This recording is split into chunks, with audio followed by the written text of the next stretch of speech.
Welcome to a lesson with Dr. Powell.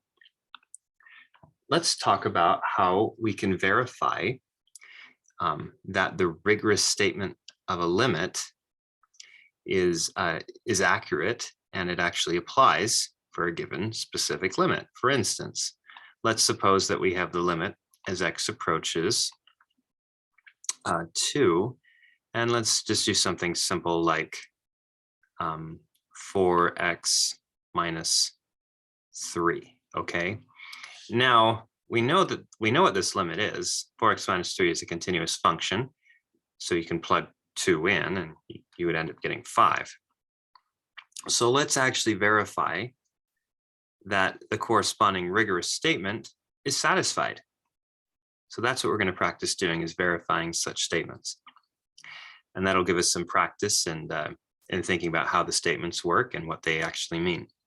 So the way we're going to do this is, first let's write down the statement. Given epsilon greater than 0, there exists delta greater than 0 such that if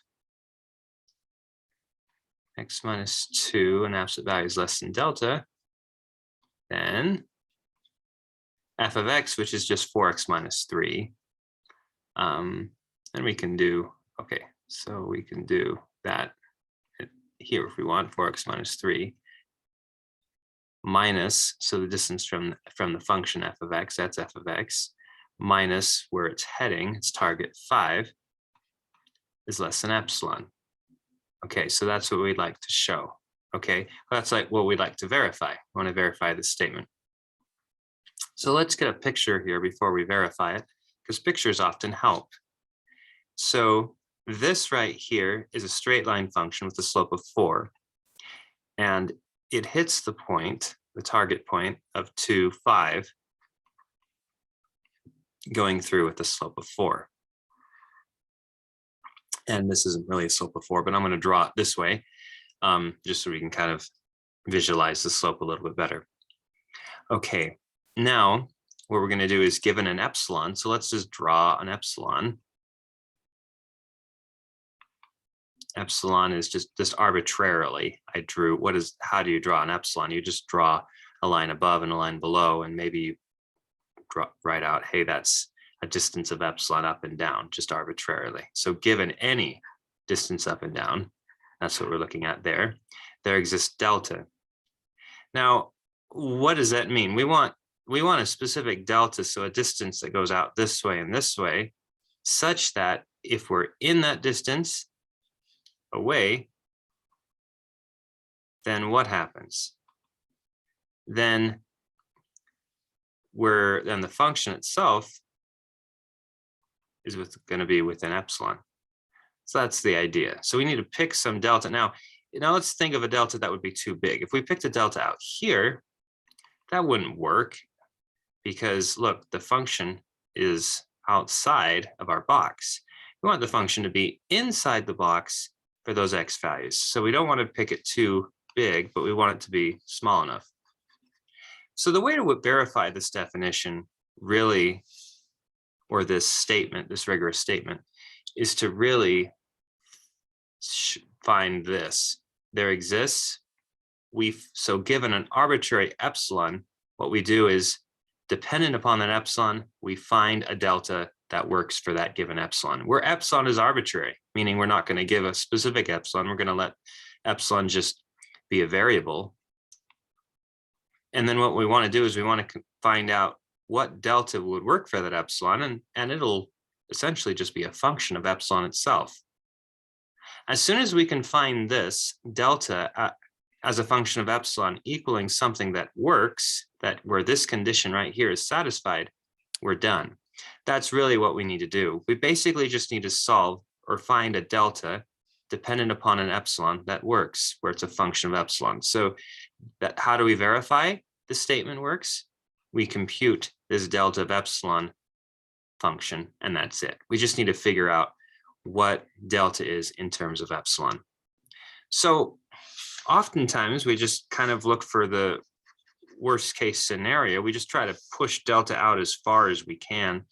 And notice that what if we just go to the corner where the function exits right there? This should be pretty clear. We know what the slope of this line is. The slope of this line is 4. So that means that if we go over, if we're going up epsilon, what should our delta distance be in terms of epsilon? It should be pretty clear because, so this is a question mark right here, because we know that epsilon over the delta value that we want, even call this delta if you like, going that way and that way,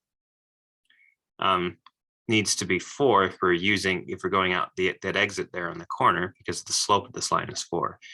So we could just solve for delta. We could take reciprocals of both sides. Delta over epsilon is equal to 1/4, then multiply both sides by epsilon.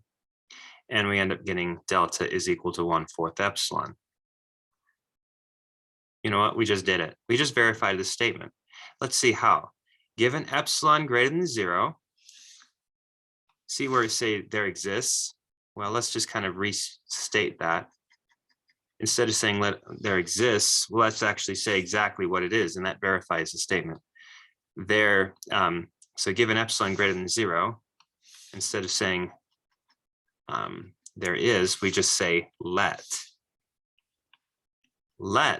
delta be equal to 1/4 epsilon. So that replaces the exist statement because we verified it. We found a delta an actual delta that'll work.